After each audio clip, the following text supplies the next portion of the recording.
पाना है और जो हर कण में है, हर क्षण में है। कहां हम भाग रहे हैं, किस उलझन में पड़ रहे हैं? क्या जरूरत थी कुंडली बनाने की? जिनकी बन गई वो सब सही है उनका, जिनकी मिला के हुई चल रही है शादी बढ़िया, कभी झगड़ा नहीं हुआ, काहे इस चक्कर में पड़ रहे हो? कौन ये सब कर रहा है, करा रहा है? कहां से ये तंत्र आ गया? किसने कह दिया कि इतना बेलपत्र चढ़ाओगे तो सावन में ऐसा हो जाएगा? हमने तो एक बात कही और मैं आपसे भी कहूं, आप जब जाएंगे तो सावन रहेगा। मैं व्यासपीठ से ये कहता हूं, आप एक भी बेलपत्र मत चढ़ाइए। बस आपसे एक निवेदन है कि आप कहीं किसी स्थान पर एक बेल का पौधा लगा दीजिए, बात बन जाए। और जब वो पौधा लगा दीजिए तो उस पौधे के सामने ये कह दीजिए कि प्रभु ये आपके लिए है, इसकी एक एक पत्ती मैं आपको अर्पित कर रहा हूं। वो जीवन भर तोड़ के चढ़ावे, कोई लाभ नहीं मिलेगा। और मैं सच कहूं, जब आपके द्वारा लगाया गया बेल का पौधा बढ़ेगा ना, तो उसके पत्ते लोग तोड़ के चढ़ाएंगे। और जब तक उसमें पत्ते आते रहेंगे तब तक की पीढ़ियां आपकी भगवान की तर जाएंगी। मुझे ऐसा लगता है। कितना तोड़ोगे? 11 तोड़ोगे? 21 तोड़ोगे? अरे एक लगा दो ना, सारी दुनिया चढ़ा दे। ये प्रयोग करके देख लो। हम लोगों ने बनारस में हमारे कांवड़ यात्रा चलती है। हम लोग पिछले 5 साल से कांवड़ यात्रा नहीं निकाल रहे हैं, हम लोग वृक्ष कांवड़ यात्रा निकाल रहे हैं। हम लोग कांवड़ में दोनों तरफ वृक्ष बांधते हैं और उसकी यात्रा निकालते हैं, और फिर एक साथ 100-200 वृक्ष लगाते हैं। और बाजार से जब हमारी यात्रा निकलती है तो हम इतना ही कहते हैं, कहां से लाओगे बेल का पत्ता? किसी फैक्ट्री में बनता है? तोड़ने का अधिकार तुम्हें तब था जब तुमने अपने जीवन में बेल का पेड़ लगाया होता। अपने आप से पूछो कि क्या कभी बेल का पेड़ लगाया और पत्ते कितने तोड़ डाले? ऐसा व्यक्ति कभी मोक्ष पाएगा क्या? वो तो एक पेड़ का ऋण नहीं चुका पाया, एक पत्ते का ऋण नहीं चुका पाया। तुमने क्या किया? पत्ता, लोग कहते हैं भाई पूजा पाठ में अपना चढ़ाओ, अपना। किसका चढ़ाया तुमने? दूध गाय का चढ़ाया, पत्ता पेड़ का चढ़ाया, तुम्हारा अपना क्या चढ़ाया तुमने? आप बोलेंगे साहब 45 रुपया दे के दूध लेके आए, तो दें आपको 45, दीजिए दूध। दे पाएगा कोई 45 रुपया में दूध? कहिए तो भूसा भी खिला दे दीजिए, 1 लोटा दे। वो दूध की कीमत नहीं है, वो कीमत है दूध लाने वाले की। वो पैसा गाय ने नहीं लिया, वो पैसा दूध दूहने वाले ने लिया। हम तो गाय की कीमत नहीं चुका पाए, तो भगवान क्या प्रसन्न कर पाएंगे? मत चढ़ाओ दूध, मत चढ़ाओ बेल के पत्ते। अगर वास्तव में चढ़ाना है तो पूरा पेड़ चढ़ाओ और भगवान के लिए पेड़ लगाओ। ये सच्ची शिव की पूजा है। सावन में न जाने कितने पेड़ उजड़ जाते हैं बेल की। कल्पना करके देखो, वो पत्तियां ही तो उनके भोजन का आहार है, उन्हीं में तो उनका भोजन है। आपने किसी का भोजन छीन करके शिवलिंग पर चढ़ाया, मुझे नहीं लगता कि इससे भगवान शंकर प्रसन्न होंगे। यदि कभी आपको वो सामर्थ्य मिले भगवान से बात करने की तो आप पूछना। हमने तो पूछ के देख लिया। आपने एक पेड़ के भोजन को उससे, उसके भोजन को उससे वंचित कर दिया।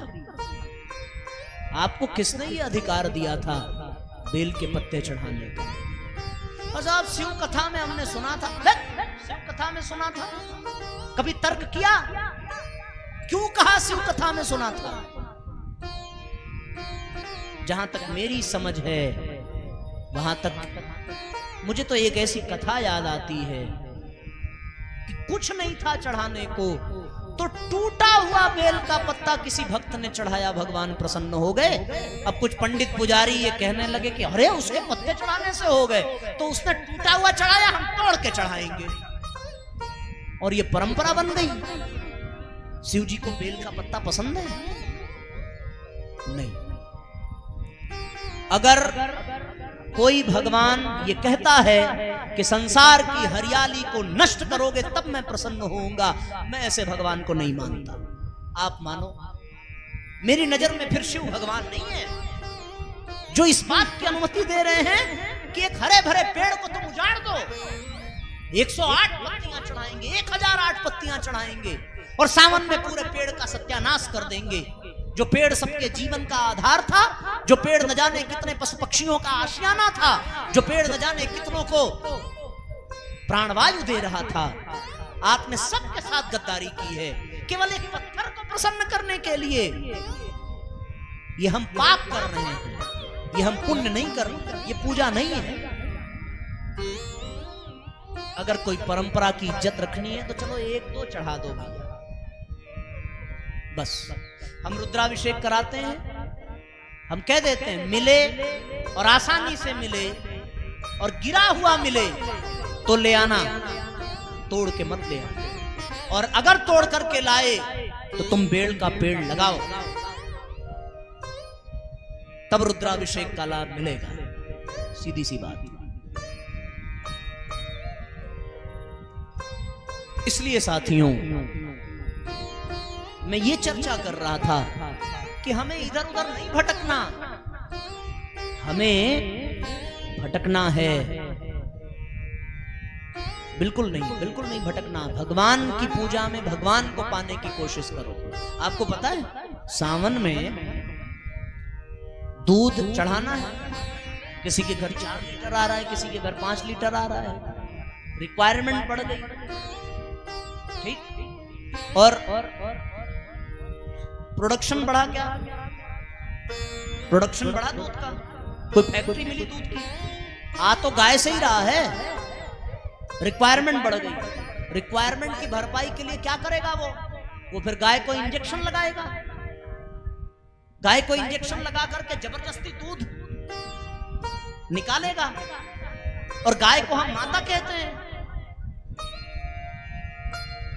हमारा जमीर मर गया, हमारी आत्मा मर गई।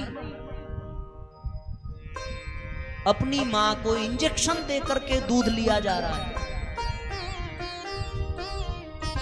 किसी की श्रद्धा, किसी की आस्था को चोट पहुंचाने का उद्देश्य नहीं है, पर तर्क करो।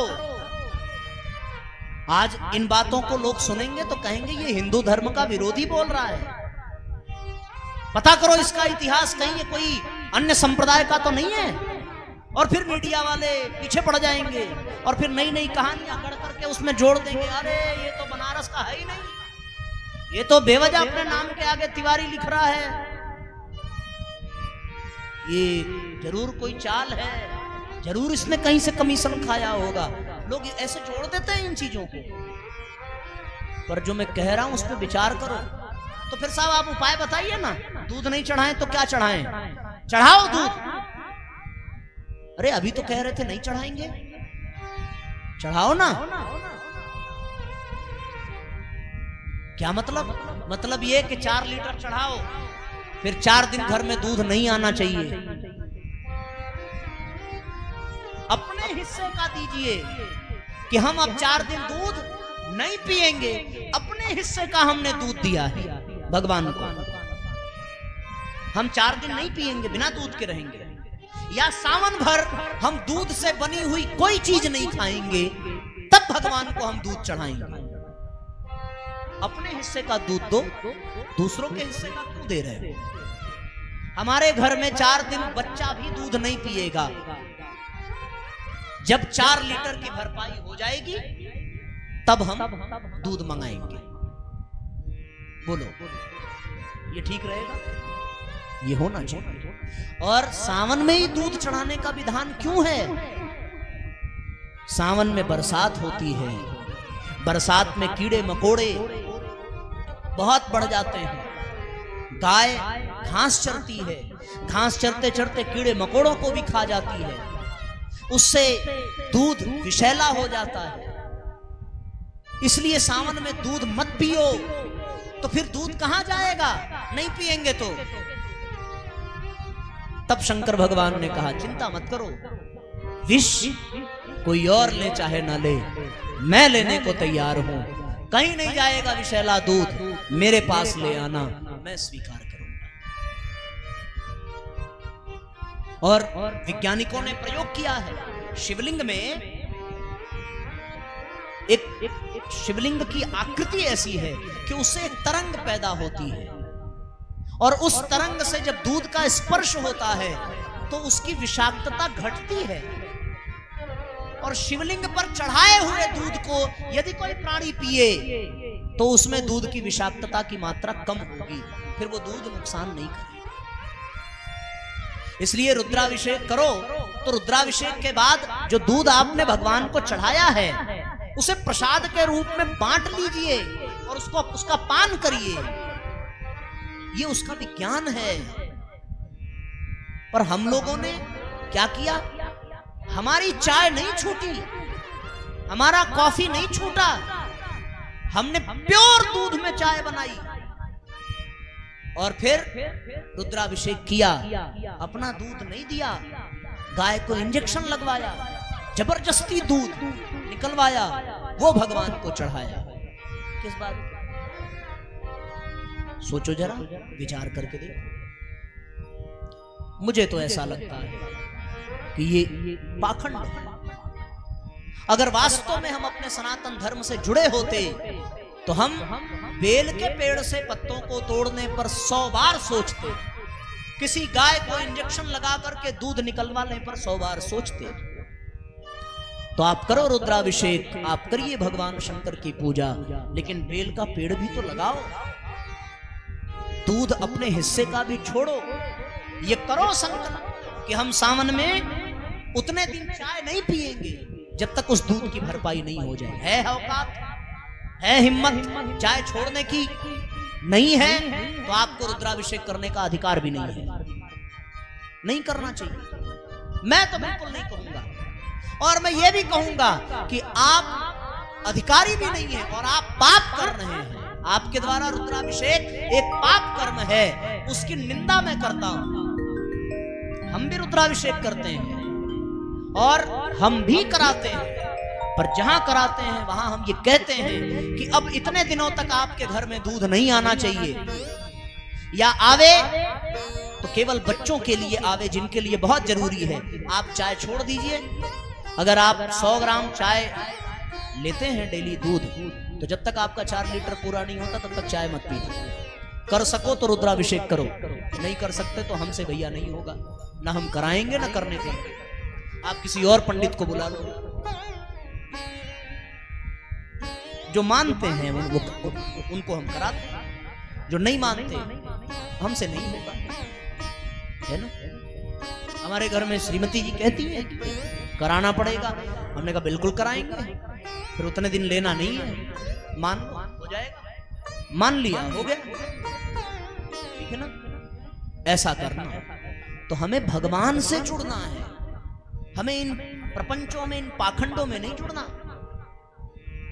इसलिए साथियों, हम भगवान से जुड़ेंगे तो न प्रेत बनेंगे न पितर बनेंगे। और भगवान से जोड़ने के लिए ये कथा है, किसकी कथा है? भगवान की कथा है, जो हमें किससे जोड़ती है? हमें भगवान से जोड़ती है। इसलिए साथियों, भगवान से जुड़ने के लिए हम कार्य करें। सब कुछ छोड़िए, केवल एक जगह रिश्ता हो, किससे हो? परमात्मा से।